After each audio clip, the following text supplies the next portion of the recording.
Kun sagantaa BBC Afaan Oromooti. Nu waliin tura.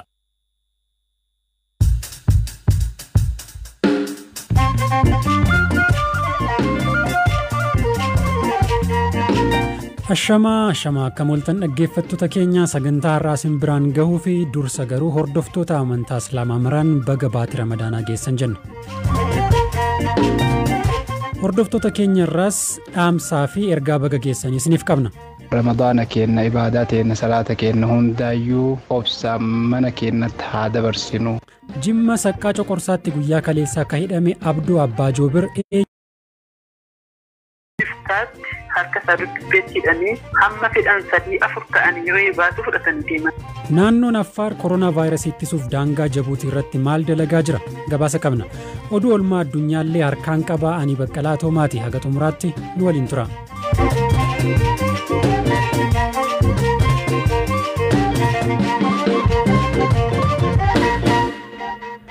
Egaa seensarratti akkuma dhageessanii baatiin Ramadaanaa har'a tokko jedhee eegaleeraa sababa weerara koronaa vaayirasiitiin garuu Ramadaanni baranaa akka durii hin ta'u. Ramadaana akkamiin eegaltanii jennee hordoftoota keenya gaafannee turre. Saawudii Arabiyaa, Somaaliilaand, Arab Emireetsii fi Itoophiyaarra akkasiin nuuf deebisan. صلاة من المولى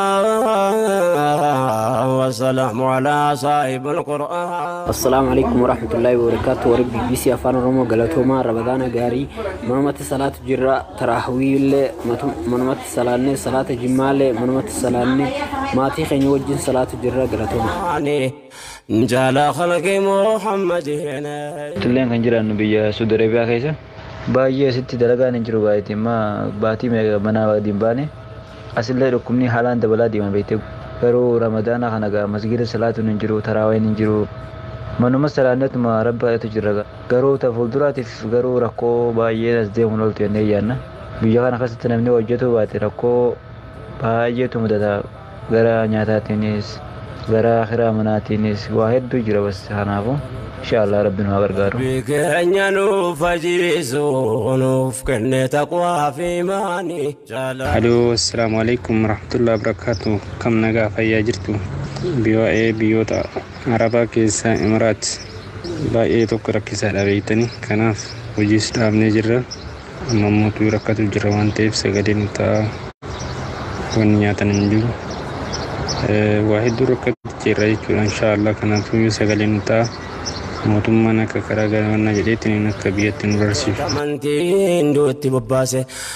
mu'min toota kumaata malubbuu baase manneen jaraa gubee. Hordoftoota amantaa musliimaa hundaan baga rabbiin ji'a Ramadaanaa ji'a kabajamaa ji'a Quraanaa ji'a ibaadatiin isin ga'e isiniin jecha Ramadaanni baranaa Ramadaana silaa ji'a ibaadatii ji'a Quraanaatti masgida dabarsanii akka akkasin taaneef baranaa koronaa nu daangessee jira waan ta'eef Ramadaana keenya ibaadaa teenya salaata keenya hundaayyuu obsaan mana keenyatti haa dabarsinu koronaan talaalli hin qabu dhibee dawaa hin qabne waan ta'eef dawaan isaa manuma fi taa'udha iddoo namni itti waan ta'eef obsaan barana haa dabarsinu isiniin jedha. Biiftuu baatee fakkaattee salaatti qoosni wallisaa sagaleen koo dubbisuuf malee walleef hin taatu maalumaafuu walleessaa biiftuu baatee fakkaattee jedhu keessa beeknuu fi wayitamaas magaalaa Naayiroobii ka jiraatu wallisaa Aliyyi Saabiit Ramadaan akkamiin eegaltee jedhee Eliyaas Mulugeetaa gaafatee ture. Ramadaanni baranaa egaa Ramadaana koronaati. Bara dhukkubni koronaa hordoftoota amantaa cufaa mana amantaa irraa uggure Ramadaana gartee addaati. Odoo islaama qofaaf hin ta'in amantii biraatillee akka mana amantaa fi tolii qabamanii waaqeffanne Ramadaana dhoorke Ramadaanni kun inni nu dhufuuf alhamdulillahi Ramadaana bagattiin nu ga'e haa ta'u malee keessatti ibaadaa godhuun dhoorkaa walitti dhufanii jam'aan salaatuun dhoorkamee jira sababa dhukkuba koronaa waa hundaafuu gawaan rabbiin fedee alhamdulillah jaanituma fudhatanii baga geenye numa jenna malee ati xiqqishuu Ramadaanni baranaa Ramadaanaa har'a eegale kana akkamiin eegaltan isin? Akkatti dabarsaa jirru gaa manuma keessatti waan duratti masgiida dhaynee goonu sani manuma keessatti hanga dandeenyu godhaa. Maaliif kun waan gartee lubbuu namaa ta'eef lubbuu namaa waa hunda dursa akka amantaa keenyattis lubbuun namaa qaaliidha. Waan lubbuu namaa baasuu shari'aan itti nu dirqitu waan ta'eef bakkuma jirrutti osoo hamileen nu hin cabne rabbiin nurraa qibala waan ta'eef bakkuma jirrutti sirna sagadaatis ta'ee manuma keessatti qobuma teenyetti jechuu gaggeeffachuudha. Nuti haaluma sanii gaggeessaa jirra yeroo furaa goonu kana hoggitaan nama hedduu walitti qabamnee furruus har'a hin jiru. Qobuma teenya maatiinuu jechuudha. Maatiin ollaanuu addaan faffagaachaa osoo walitti hin dhiyaanne akkasiin gaggeessu jirra jechuudha. Warra ergaa keessan viidiyoonis ta'e sagaleen nu ergitan galatoomaa ka hunda keessanii qilleensa oolchuu dhabuuf ammoo nuuf galchaa isiniin jenna. Irra deebi'uun hordoftoota amantaa Islaamaa maraan Ramadaan Kariim.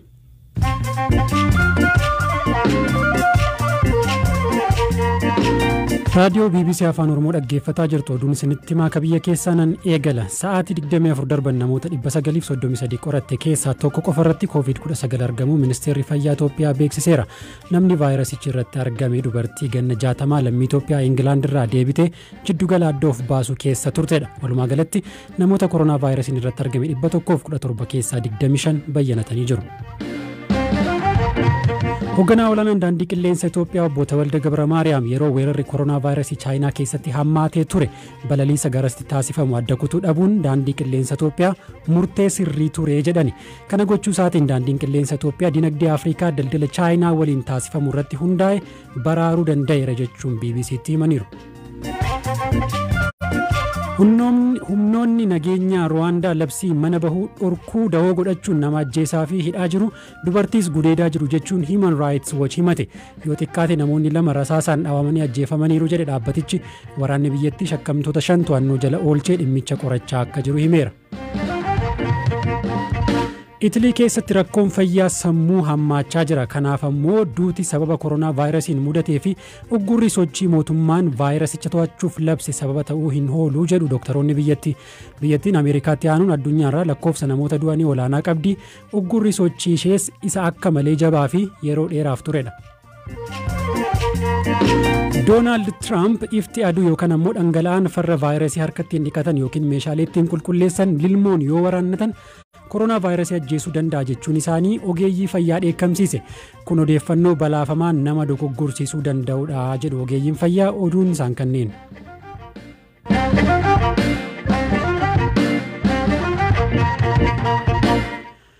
Gabaasataanutti wayita ceenu biyyoota Afrikaa lakkoofsi namoota koronaa vaayirasiin qabamanii saffisaan keessatti dabalaa jiru keessaa tokko kan taate Jabuutii irraa gama Afaariin namoota Itoophiyaa seenan to'achuuf hojjechaa jira jedha mootummaan naannichaa.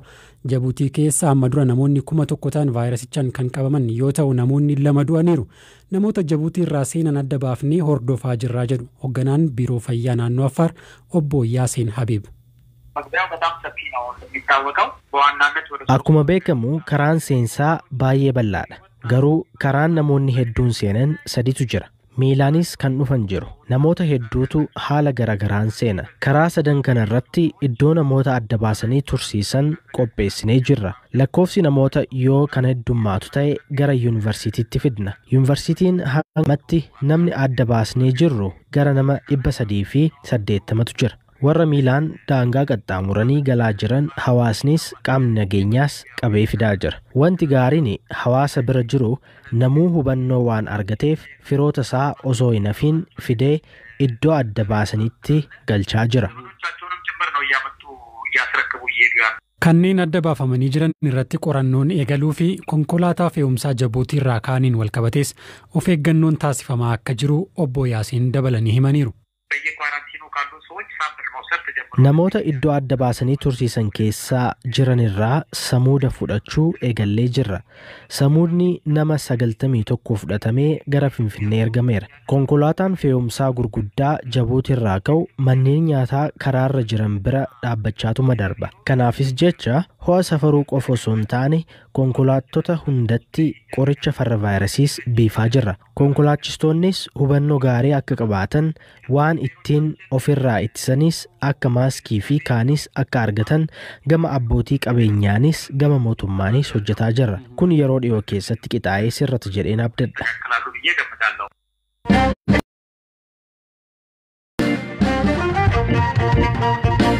Gabaasa keenya akka xumuraatiin guyyaa kaleessaa suuraan nama tokkoo ka harki isaa duubatti hidhamee humna addaa poolisii Oromiyaan qabamee wayita deemu mul'isu hedduminaan marsaalee hawaasaa irratti qoodamaa ture.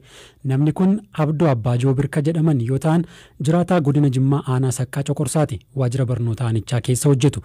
Haalatti qabaman kan gaafanne haati warraa isaanii aadde Jamiilaa Abbaa Raayyaa fiilmii waan hojjechaa turan malee nama tokko qabuuf waan dhufan hin fakkaatu jedhu Habtaamuu Xibabuutu dubbise. Roobii galgala gaafa sa'aatii 11 walakkaarra dhufanii mana keenya marsanii barrii rukutanii ol nutti seenanii isa booda innis nama barateedha hojjetaa mootummaadha.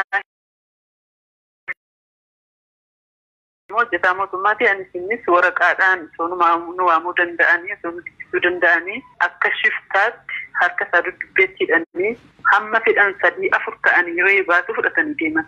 Sababni isaa maali bartaniirtu? Waraqaa mana murtii fidnee dhufnee mana keessan sakattaanaa mana keessan kilaashii jira, shukkuxii jira, snaayiparii jira, boombii jira, qabuu adda addaa kan isin nama ajjeesuudhaaf waan akkasii karoora qabattanii qabattantu jira, qabuu sana barbaannaa waan akkasii sakattaana jedhanii mana keenyaallee waa tokko nambisnee wanti isaan hin sakatta'een hin jiru. Wanta hunda sakattaanii wanta fuudhan hin qaban ture wanta ijoolleen ittiin taphattu shugguxii ijoollee sabiyyiiti kan isaanii kana ijoolleedhaan namaan sodaachistu yookaan immoo ilmaan keessanii maaf kana bittanii waan isaan fedhan hin biteef jennaan kubbaan bittuu fi akkam shugguxii bittaafatii naan jedhanii baay'een kolfeeyyuu yeroo isaan akkasnaan jedhanu hojii keessan isaan barsiisachuu fi shugguxiitti bittan jedhanillee shugguxii ijoollee koolammaan ijoollee dhiiraa wayiiti jalaa fuudhanii deemanii kitaaba seenaa waan akkasii fudhatanii isammoo harka dudubbeetti hidhanii hamma fedhan reebaa fuudhanii deeman. Mee obbo Abdoon kanaan dura dhaaba siyaasaa keessatti hirmaachaa turan immoo akkamitti isaan shakkuu danda'an? Dhaaba siyaasaa kamuun hordofu. Ayidooloojii warra aanaa yoo hin hordofne aanaa kanarratti dhuguma jettee yoo duukaan deemne yoomuu as mormituudha. Poolisoonni humni addaa kun gara qe'ee keessanii dhufanii nama meeqa ta'anii dhufanii haalli ture maal fakkaata? Poolisiin idilee nama tokkodha hin beeku waan namichuma sanii kaan immoo ijoolleedhuma waan reefuu eebbifaman natti fakkaata. Haalli ture ibsuun illee nama rakkisaa. Fiilmii waan hojjechaa jiran fakkaata malee waan nama tokko qabuuf dhufan hin fakkaatu. Mooraan keenya guutuun isaaniin guutameera. Kan fuuldura jiranii mooraa keessa kan turanii 4 turanii boroos akkas jiru. An fuuldura na teessisan waan ta'eef warra boroof warra mooraa alaa hin argina. Mee amma sodaa qabdu isin? Sodaan nu qabnu maal akka ta'e beektaa nama wanna tokko hin beekne sa'aatii dhukkubni kun nama baay'ee sodaachisee nama baay'ee rifachiisee mana keessa galetti ji'a tokkoof wayi inni ijoollee kana mooraa keessatti eega malee mana keessaayyuu hin bahu. Sa'aatii kana nama 10 wayi mana kilaasa xiqqoo keessatti walitti qabanii teessisuu jechuun yookaan dhukkuba kanaaf saaxilanii akka waan biraa uumamuu natti fakkaata yookaan ammoo waan isaan fedhan hin beeku. Achuma aanaa Saqqaa Coqorsaatti roobii darbe abbaa fi ilmi Ismaa'eel Kaliifaa fi Kaliifaa Abbaa Foogii jedhaman manni isaanii erga sakattaameen booda qabamanii hidhamuu maatiin BBC'tti himaniiru. Ogeessi sabquunnamtii uummataa adda bilisummaa Oromoo damee godina Jimmaa dargaggoo Gaaddisaa Abdii hidhaaf reebichi godina Jimmaa keessatti hammaachaa akka jiru nutti hime. Miseensotuma sabboontota deeggartoota ta'anii fi boorullee bakka bu'aa keenya ta'uu danda'an jedhan shakkaniiti jechuudha. Kanidhaan akka jabaataa jiruu fi warruma caasaalee sabboontota keessa jiranii fi caasaalee keenya ta'an kan hidhamaa jiran. Ogeessonni osoo hin hafiin, beektonni osoo hin hafiin gosoota digriidhaaf sanaa ol qabanidha. Hayyoota as keessa warra waggaa 20 ol immoo hojjetanidha kan hidhamaa jiran jechuudha. Dhalootee aanaa sanaati. Ta'a biyyaa maatetti keessaa akka qaban kan akka shiftaatti reemanii hidhamaa jiran. Kan hidhamaa jiran guutummaa guutuu miseensota keenyadha. Caasaalee keenya ala kan ta'an immoo caasaalee kaafaa hojjetu. Dhimma hidhaa kana irratti bulchiinsi aanaa Saqqaa Coqorsaas ta'e poolisiin aanichaa deebii kennuuf hayyamamoo hin taane. Hidhaa kana dabalatee gabaasa waa'ee barsiisaa Yuunivarsiitii Rift Vaalii damee Burraayyuu baatii 2 darbaniif achi buuteen isaa dhabame kaleessa simbiraan geenye irratti deebii argachuuf Komishinii Poolisii Oromiyaa, Biiroo Kominikeeshinii Oromiyaa fi Waajjira Abbaa Alangaa Oromiyaa qunnamuuf yaalleetti hin milkoofne. Deebii kan argannu yoo ta'e isiniif dhiyeessina. Kabajamtoota dhaggeeffattoota keenya sagantaa keenya kan guyyaa har'aa akkasumas ammoo kan torbee kanaasuma irratti goolabuudhaaf deemna. Odeeffannoowwan dabalataaf marsariitii keenya www.bbc.com muraa afaan Oromoo daawwadhaa isiniin jenna. Fuula feesbuukii keenya illee akkasuma daawwadhaa. Sagantaa torbee kana kan qopheesse Eliyaas Mulugeetaa ture kan isin biraan gahaa ture immoo ani Baqqalaa Toomaati. Ogeessa istuudiyoo Deevis Mo'asaaruu waliin ta'uun horaa bulaa deebana.